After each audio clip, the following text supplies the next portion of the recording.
Hey guys, it's Jason here. Welcome back to the channel and welcome to the video. Today we get to check out the Arrma Mojave Grom. Now this is the BLX version, so it's the brushless version. You know, if you rewind back, guys, maybe 6 months ago, I was not interested in minis at all. And I feel like the Traxxas Minimax kind of got me into minis. I had a really good time when I was running that truck, even though it's by no means fast. It's probably, guys, the one complaint with the Minimax is that with that BLS 2S, it's pretty slow. It got me thinking mini. And since then, we picked up the Savage XS Flux. Now that is the Von Gittin Jr. edition, which is, to be fair, guys, something I've wanted for a really long time. I don't know, it took buying the Minimax to get me sort of in the whole mini realm, as well as, guys, maybe last weekend or the weekend before, I can't remember when it was, we did check out the Arrma X12S.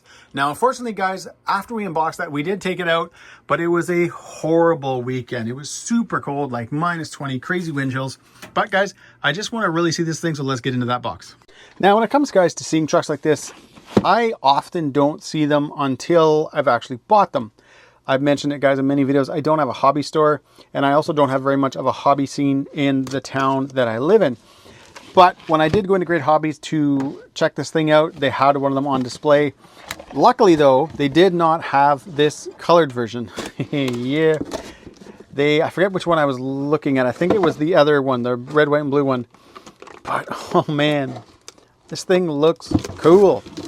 And first thought, I actually thought I was pulling out the truck with the radio because it's got some pretty good weight going on. I wasn't expecting it to have that kind of, oh geez, I wasn't expecting it, guys, to be that heavy, but oh man, does that look good. I mean, the colors are crazy. They're very chalk-like, you know, but it definitely, guys, stands out, and it's going to look good outside.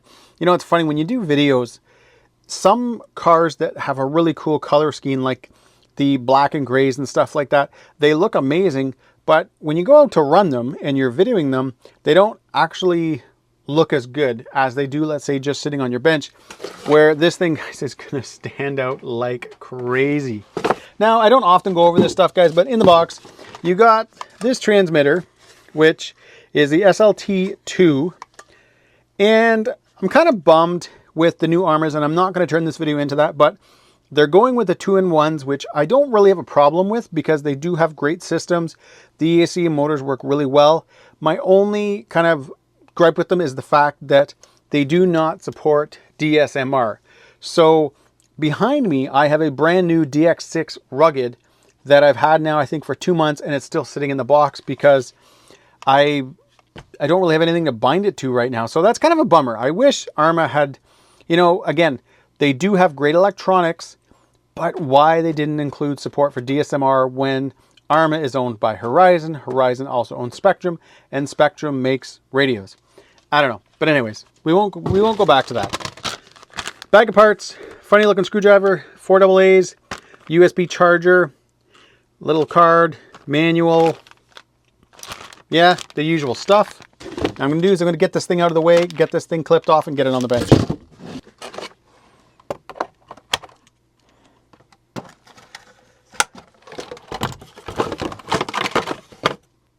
Now, I don't want to spend, guys, a lot of time on the truck. I feel like you guys probably know more about this truck than I do. This is my first Mojave Grom. I didn't have the brush version, as well as, guys, I don't think I've ever had a mini version of an Arrma at all. So this should be kind of fun. I'm looking forward to giving this thing a run. I'm looking forward to comparing this to things like the Minimax, to the X12S, to my Savage XS Flux, if I ever get out and run that. But first thoughts, guys, when I got this truck out of the box was I did mention that it had some weight to it, but the weight is all in the body. If you take the body off this truck and then pick it up, it feels once again like a mini. It has next to no weight in it. And I kind of, guys, off camera, I'd sort of done a bit of, you know, a kind of a comparison, let's say, between this body and the X12S body.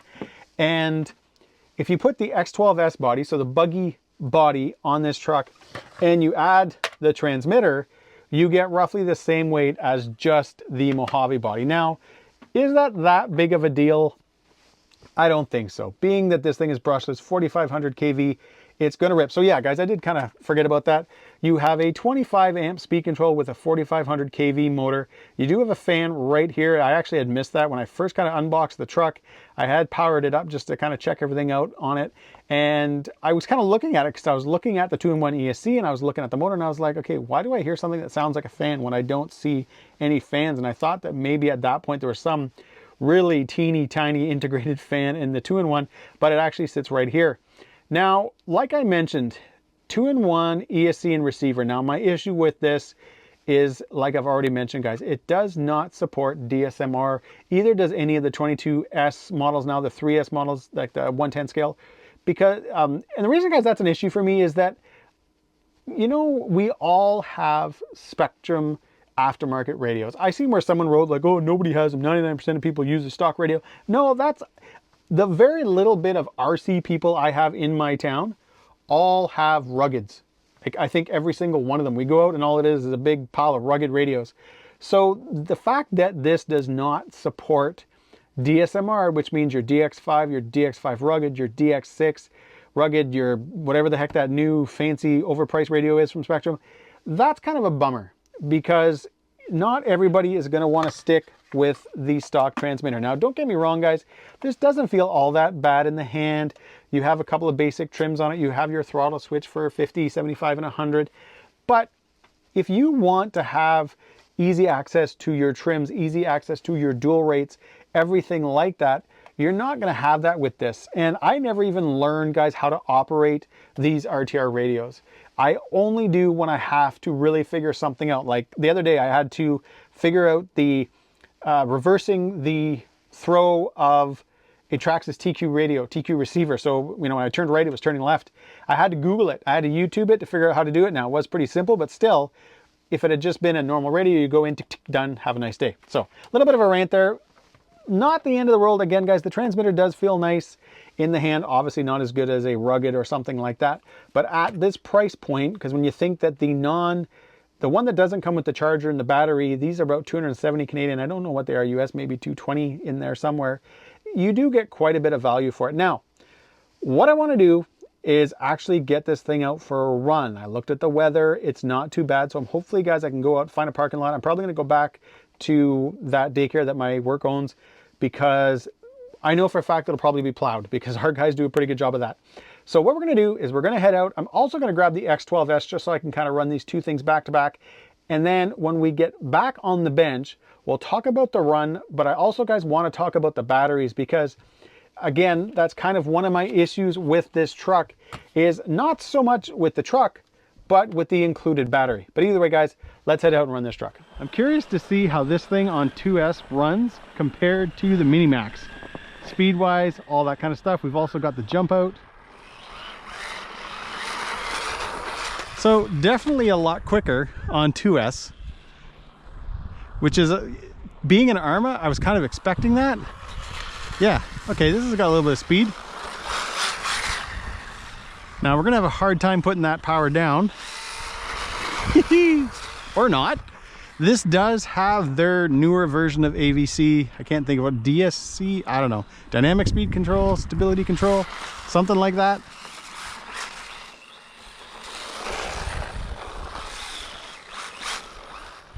Yeah.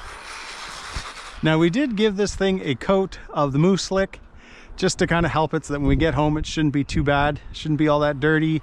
Screws shouldn't be rusted. Now, jump is up, guys, quite a bit. So I don't know what I think about that, but whatever. All right. Let's see what we can do if we put some speed down. Yeah, definitely goes, guys, for being 2S compared to the Mini-Max.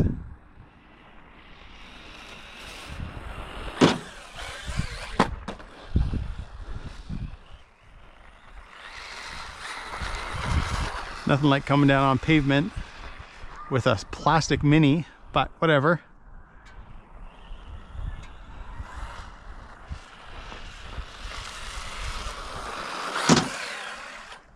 Oh, geez. I don't know if we got a little sideways leaving the ramp, but yeah, that wasn't good.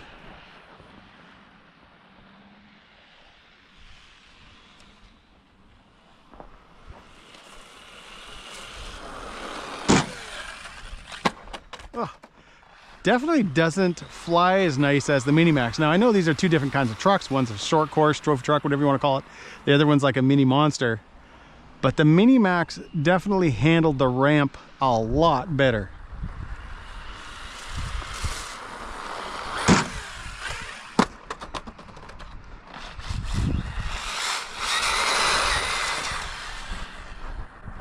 Now I did try, guys, I'll probably mention it later in the video, but the Arrma 3S packs do fit in this truck. So simple connector swap. Oh geez, yeah.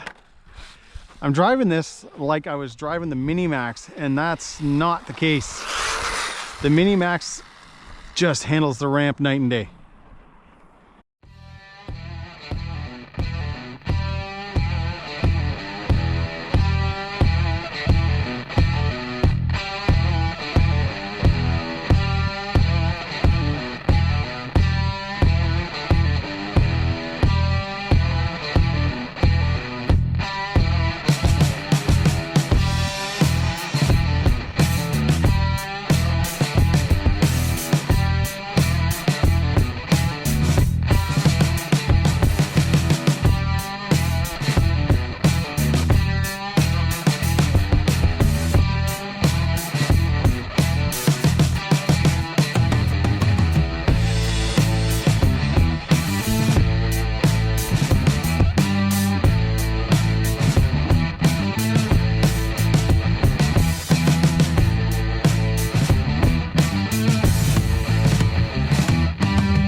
And having that dynamic stability control, I think is what they call it.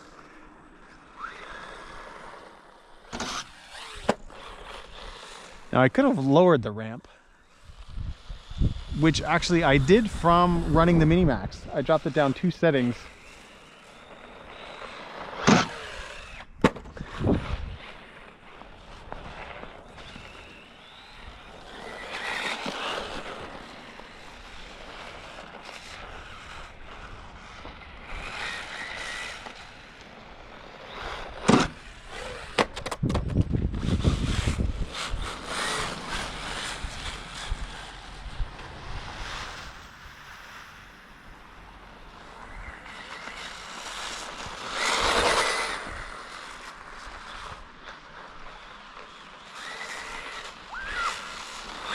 Now what's funny, guys, is I've also got the Typhon Grom BLX. I bought these two kind of one day apart. So I'm now curious to see what I think about it, guys, if I want to keep the little Typhon or not.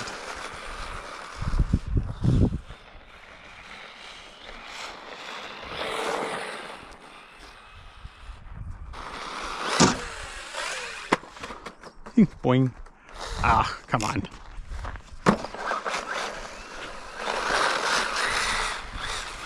Now, I know you Arrma guys are going to hate what I'm about to say. And yes, I've only been driving the truck for 6 or 7 minutes.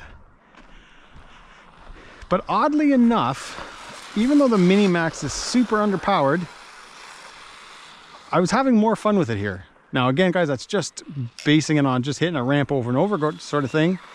But this is almost too small. The scale is almost too small for kind of coming out and bashing.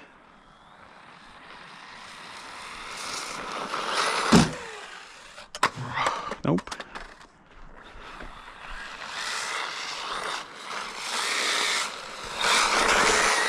I mean, where it excels is that it does drive nice for a Mini. You don't get that cheap kind of Mini feeling from some of the brands that are out there. It feels like a quality RC truck. So whether it was a 4S Mojave or a 6S Mojave, it has a good feel for it. The steering's pretty slow, which is kind of a bummer because I think people that might want to run this on like a smaller track, if they made like a backyard track, that's kind of one of the issues you'd have is steering and being able to turn quickly enough. Because I did run this thing for about 2 or 3 minutes just kind of in my basement, and that was the one thing I noticed. It was, you couldn't turn it.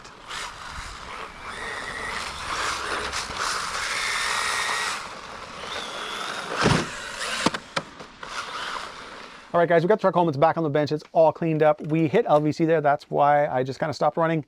So what I want to quickly do is talk about the run with the truck first, and then we're going to get into the issue I was talking about with the batteries and everything.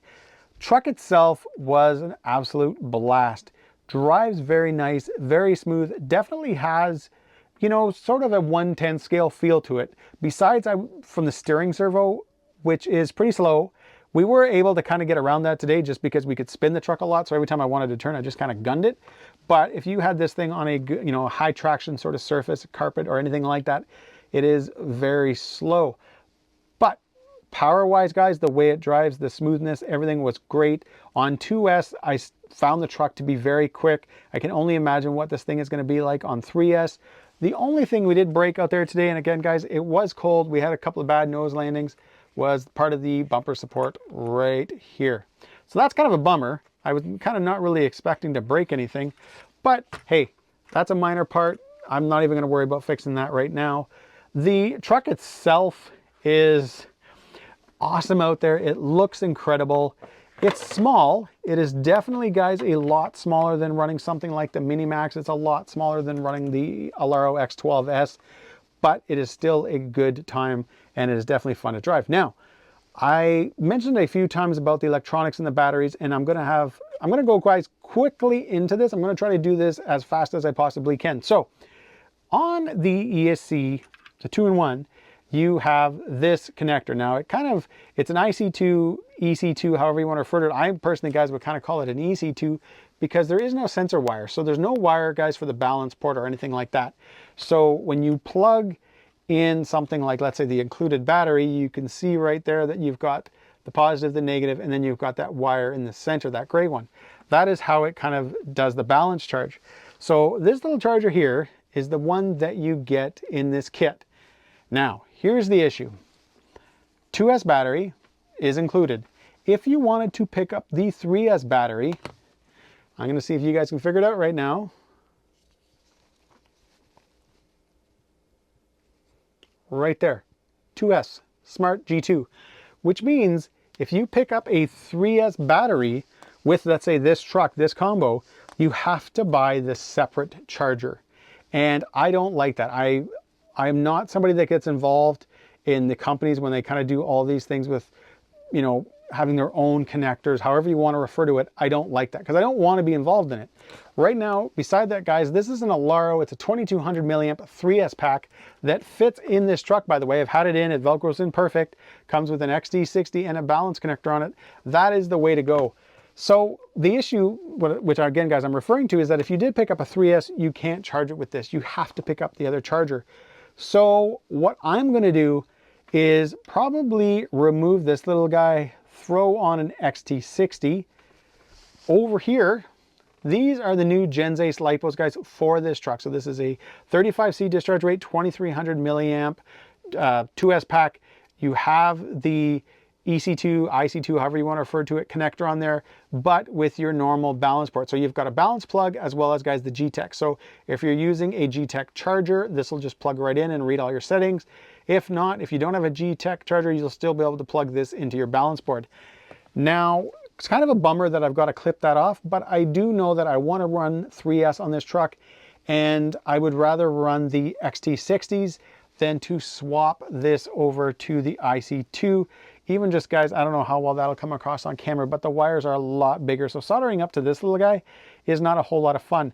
Now, this is only a 25 amp ESC, which means it does not need something like an XT60, but I have XT60s. I've got 2 of these 3S packs that already have XT60s on them. I think I mentioned at the start of the video that I also have the Typhon Grom, which I'm sort of trying to decide if I'm going to keep, because I do have the X12S, I've got the Mojave now, I've got the Mini-Max, I've got my Savage XS Flux. Do I really need the Typhon Grom? Yeah, I probably do. But I may think about, guys, selling that now. I don't feel like trying to return it or anything like that because I bought that in Ottawa. I got to ship it back. So we'll see. Personally, I'll probably, guys, just end up keeping it. You know me. But that is, guys, my little bit of a issue gripe that I have with this truck. But either way, guys, overall, so even though I've just kind of complained there for a few minutes on the batteries, this truck was a lot of fun to drive. Now, running it today in the snow, the ice, being slippery, it still did a great job. I think I owe a lot of that, guys, to the dynamic stability control. I think that's what it is. I keep forgetting that, the DSC, because it did keep this truck straight and you could put the power down. So the next time you see this, I will have probably clipped this little guy off, put on the XT60, and I'll be running this Alaro 2200 pack. And I will have to, as well, guys, get the XT60 on these packs, because if I'm going to run this thing on 2S at times, I'm going to want to run these batteries. I don't want to get in the habit of, you know, soldering up a little kind of connector, you know, like an EC2 to XT60 connector or anything like that. I don't like bothering with that. To me, I'd rather just have a single connector and be good to go. And since I have a lot of the smaller batteries with an XT60 on it, it just makes sense to go that route. But guys, that's it. The Arrma Grom BLX is definitely, guys, a very slick little truck. It looks awesome. These colors, again, very chalk-like, very pastel-like, but it did stand out there. And with a little truck like this, you know what? This is kind of the way to go. I've heard a few people saying they don't like these colors, but when I was watching back, guys, the video and kind of putting this all together, there was times where I'm like, where is it? And I'm like, I might as well just, you know, kind of remove that part of the video and clip it, because I can't even see it. And then all of a sudden it's like, it comes flying out. So you definitely, in my opinion, guys, you want something bright on a little truck like this. This, to me, is the way to go. But yeah, guys, as always, if you enjoyed this video, give me a big thumbs up. Please subscribe and have a fantastic day.